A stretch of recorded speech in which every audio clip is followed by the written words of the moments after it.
Chananán, chananán. Is SportsCenter.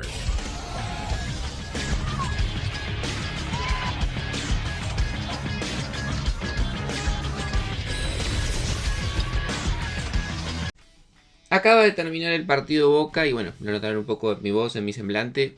Debe ser uno de los días que más contento estoy en el año porque Boca al fin pudo ganar un partido importante, un partido serio, un partido que le importaba al hincha y a todos, que es ganar el Superclásico frente a River. Boca le ganó 2-0 al equipo dirigido por Marcelo Gallardo en un partido que fue muy cambiante en algunos aspectos, pero que tuvo como sintonía general que a River le costó muchísimo poder encontrar los caminos, y Boca, que en un momento estaba más o menos en la misma, termina encontrando de la mano de Ceballos un gol que cambia absolutamente todo el trámite. Un primer tiempo que para mí fue pésimo, de los peores que yo recuerdo en los superclásicos, de ambas partes, O sea, siempre voy a focalizar más en Boca porque es lo que a mí me importa, pero digo, en general, un partido muy, pero muy mediocre, un partido en el cual prácticamente no habíamos tenido tiros al arco. Las máximas aproximaciones habían sido tiros de River de 35, 30 metros, que iban a las manos de Marchesín, que así todo daba algún que otro rebote, pero digo, en general, partido feo, partido realmente para el espectador, sobre todo para el neutral, aburridísimo, en el cual no había nada. La única intención por parte de Boca eran centros de Blanco, de Barinaga, que no tiraron un centro bien en todo el partido, y después no encontraba los caminos en los jugadores que normalmente quizás Boca dependería para ello. No fue para mí el mejor partido de Milton Delgado, el primer tiempo también lo mismo. El primer tiempo de Paredes lo noté muy apurado en tirar el bochazo hacia Merentiel, hacia Jiménez, y la verdad es que en general no tenía buena dirección, buscando las espaldas de los centrales de River, que salió con esta línea de 5 tan particular, que me cuesta entender por qué Gallardo sigue por ese camino, teniendo en cuenta que en los partidos importantes que ha jugado con esa línea de 5 no le ha salido de la mejor manera. Hoy es un ejemplo, pero los partidos en Copa Libertadores también frente a los brasileros es lo mismo. Palacios también, un jugador que ya he criticado 1000 veces, y el primer tiempo a la par de lo que vienen siendo siempre los partidos del chileno. Ceballos desaparecido también, muy poquito del Changuito en los primeros 45, y puntualizo en los primeros 45 y no en el primer tiempo. Y Jiménez y Merentiel poco participativos.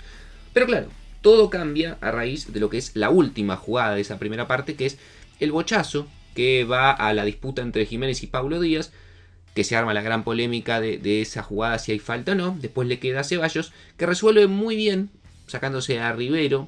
Para mí, en el primer tiro resuelve bien, pero hay cierta responsabilidad en el rebote por parte de Franco Armani. No era una pelota fácil, obviamente no estoy diciendo eso, pero el rebote le queda regalado para que el Changuito la termine empujando. La gran polémica en el sentido de que todo River reclama que hay falta. Y yo la verdad que lo puedo ser honesto, porque ya el partido terminó y lo que diga yo no influye, no cambia absolutamente nada. Creo que es una jugada que si hubiese sido al revés y fuese en contra de Boca, yo también hubiese reclamado falta, porque da toda la sensación de la típica falta en la cual el delantero carga al defensor y por eso se termina pasando, y inclusive hay un brazo de Jiménez extendido. Creo que igualmente Paulo Díaz se pasaba, y quizás eso termina matizando un poco la jugada, pero concretamente creo que es una jugada que si se cobraba falta poco ibas a poder reclamar. O sea, realmente siento que no es una jugada que es una locura pedir la falta, o no siento que estén llorando porque sí. Tranquilamente se podría haber cobrado la falta, y termina igualmente eso desembocando en la jugada de Ceballos, que marca el 1-0 y cambia completamente el panorama del partido, que hasta ese momento era un 0-0 clavado. El segundo tiempo, uno, esperaba ver qué iba a hacer Gallardo, se le había lesionado Mesa y había metido a Galarza, cambio raro, uno esperaba que meta al pibe Jaime o que meta a Juanfer ya de entrada, pero no, lo mete a Galarza, que venía jugando muy poco. Y el segundo tiempo, cualquier idea que podría haber tenido River, cualquier esquema que se podría haber pensado en el vestuario con el ingreso de Juanfer además, se rompe porque al minuto y medio Boca en una jugada espectacular, hay una desinteligencia en la defensa de River, es cierto, pero una jugada espectacular de Ceballos, que corre 40 metros y se come vivo a Portillo, termina dándole un pase perfecto para que Merentiel defina, que no venía fino con el gol y con la definición, y marque el 2-0. Y si ya River había quedado muy golpeado y muy sentido con ese 1-0, el 2-0 fue una continuidad demasiada inmediata. O sea, realmente no hubo tiempo para que River pueda desplegar alguna idea o algo que hubiese pensado con el ingreso de Juanfer. Y creo que el 2-0 lo mató. O sea, planchó el partido. Y a partir de ahí Boca creció exponencialmente. O sea, todo lo que venían siendo rendimientos flojos en Boca empezaron a crecer cada vez más. Boca tuvo muchas chances para ampliar. O sea, realmente Boca en los pies de Jiménez tuvo no menos de 4 chances concretas en el segundo tiempo. Las cerró todas. O sea, realmente lo de Jiménez A ver, yo lo vivo matando a Jiménez y sí, se lo merece porque en la definición es muy flojo, muy limitado. Más allá de alguna jugada en la cual pueda empujar y meter gol, después le cuesta y mucho definir bien, tarda mucho en parar la pelota, tarda mucho en acomodarse para definir. Hubo varias jugadas de ese estilo que controla una, dos y ya se lo come el defensor, pero hace el trabajo sucio, limpia, como en la primera, que muchos pueden cuestionar si hay falta o no, pero digo, en general, bajar la pelota, pelear con los centrales, que es necesario también para liberar un poco a Ceballos y Merentiel, y eso claramente Cavani no te lo hace. Más allá de que, claro, después el 9 tiene que hacer goles, y en ese apartado Jiménez para mí falla y mucho, y hoy fue un ejemplo perfecto, porque no tuvo menos de 4 chances claras y las cerró todas abajo del arco. Hubo una jugada muy buena con el Chango Ceballos, que Jiménez también no termina llegando. Después, inclusive Boca se empezó a animar hasta con Blanco, que no venía jugando bien. Tiró 1000 centros, todo mal. Yo ya lo dije, me parece una cuestión casi hasta redundante.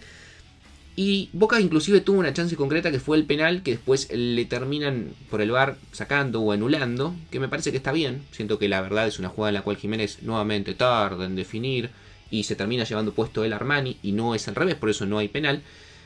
Pero sorprende mucho la pasividad en la defensa de River, sobre todo de espaldas, sobre todo Paulo Díaz, pésimo partido del chileno en general. Rivero y Martínez Cuarta tampoco estuvieron bien, no estuvieron a la altura, fue flojo el partido de toda la defensa de los centrales, pero sobre todo recaer con lo de Paulo Díaz, que en esa jugada ni siquiera salta, o sea, no atina a saltar. Después la jugada de Armani, que sale a cualquier lado y la termina atajando afuera del área. Rarísimo realmente lo de River, que no venía jugando bien, lo tenemos claro, pero que en los partidos importantes, en los partidos en general que se juega cosas serias, sacando la Copa Libertadores, que bueno, los brasileños por la jerarquía individual que tienen te terminan llegando puesto, ¿no? Pero digo, en el marco del fútbol argentino terminaba apareciendo y no se dejaba avasallar como pasó hoy en la Bombonera. Hoy realmente fue un paseo, sobre todo el segundo tiempo por parte de Boca, que sería bueno que ese muy buen nivel que tuvo en el segundo tiempo le pueda dar continuidad desde el principio, no que tarde 40 a 45 minutos en arrancar y que dependa de meter un gol, porque hay muchos partidos que van a ser cerrados, que Boca no va a encontrar los caminos, quizá le cueste meter un gol, y no podés regalar 45 minutos como fue en el primer tiempo.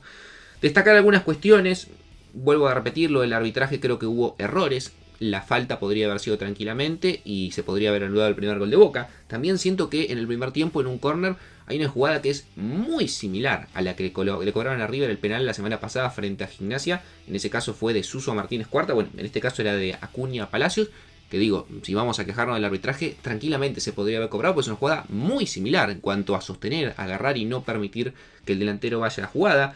Creo que la jugada en la cual Borja queda solo, que fue una de las más claras de River y termina pateando, era para expulsión, clarísima, y lo condiciona el contexto del partido. Quiero decir, si Boca no estuviese ganando 2-0 y River no estuviese tan disminuido, quizás en otro contexto hubiese ido al VAR y lo hubiese expulsado, porque es terrible la patada que le termina pegando, la plancha, cómo le baja la pierna a la altura del muslo, o sea, criminal que no haya ido a ver esa jugada. En términos generales no me pareció bueno el arbitraje, creo que sacó algunas amarillas de más, otras quizás se las guardó, otras quizás eran más naranja que amarilla, como también la de Galopo, pero digo, en general creo que más allá de esas cuestiones, Boca en el segundo tiempo termina justificando con diferencia la victoria.